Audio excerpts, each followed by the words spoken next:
বিশেষ খবৰ জনাব বিচাৰিছো আপুনি এখন ইলেক্ট্ৰিক স্কুটি ক্ৰয় কৰাৰ কথা চিন্তা কৰি আছে নেকি আপুনি যদি এখন ইলেক্ট্ৰিক স্কুটি ক্ৰয় কৰাৰ কথা চিন্তা কৰি আছে তেন্তে আপুনি উক্ত কোম্পানী অৰ্থাৎ আমি যেটো কোম্পানীৰ নাম কবলৈ লাইছো সেই কোম্পানীৰ স্কুটি ক্ৰয় কৰাৰ আগতে আপুনি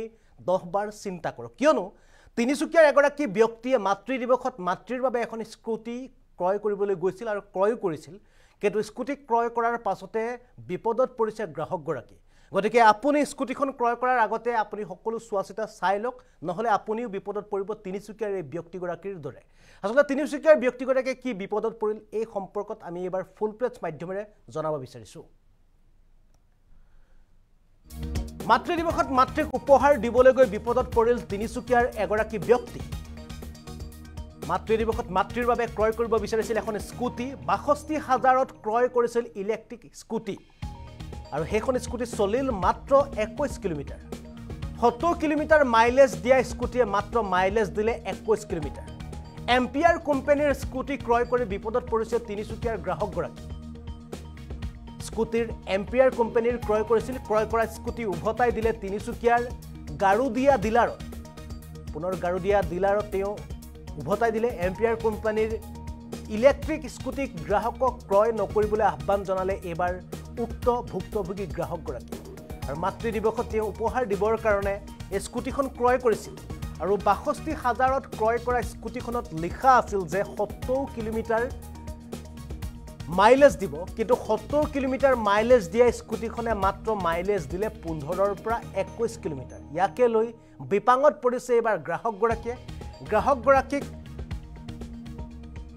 স্কুটি যেটো প্ৰতিষ্ঠান আছিল স্কুটি যেটো কোম্পানী আছিল কোম্পানীয়ে তেখেতক প্ৰতাৰণা কৰাৰ অভিযোগ উত্থাপন কৰিছে এবাৰ তিনিচুকীয়াৰ ব্যক্তিগৰাকীয়ে তেওঁ অভিযোগ উত্থাপন কৰিছে এম্পিয়াৰ কোম্পানীটোৰ বিৰুদ্ধে তেওঁ কৈছে যে য'ত লিখা আছিল ৭০ কিলোমিটাৰ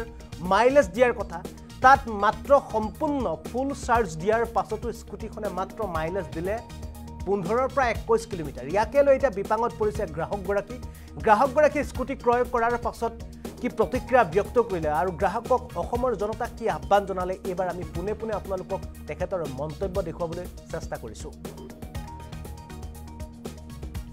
মাক এটো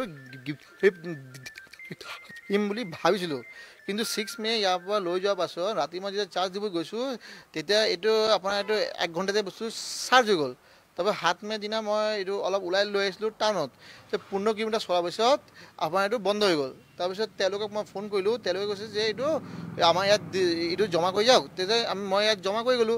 জমা কৰাৰ পিছত তেওঁলোকে ফুল চাৰ্জ কৰিলে তাৰপৰা তেওঁলোকে চলালে তবে কালি মই কি হৈছিলে বস্তু মই লৈ যাওঁ ইয়াৰ পৰা আকৌ লৈ যাওঁতে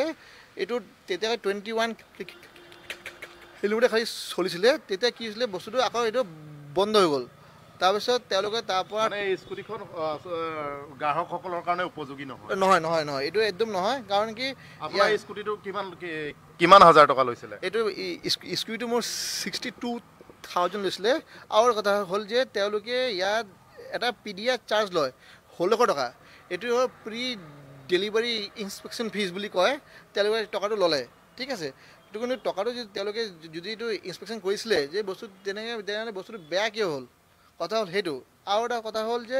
তেওঁলোকে কৈ আছে যে আপোনাৰ এটো 70 কিলোমিটাৰ চলিব ইভেন ইয়াতো লিখা আছে যে 70 কিলোমিটাৰ চলিব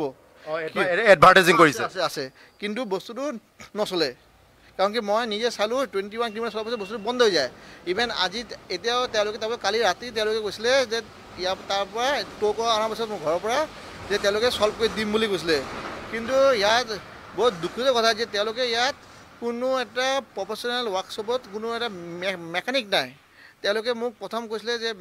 যে তেখেত কোম্পানী মেকানিক হয় কিন্তু মেকানিকজন মোক কৈছে তেওঁ কোম্পানী মেকানিক নহয় তেখেতে ইয়াত গাড়ী চলায় এতিয়া গ্ৰাহকসকলক কি ক'ব গ্ৰাহকক হ'ব মই বাৰে বাৰে ক'ম যে এম্পিয়াৰ স্কুটি কিনাৰ আগত 100 বাৰ ভাবক একচুৱেলি মই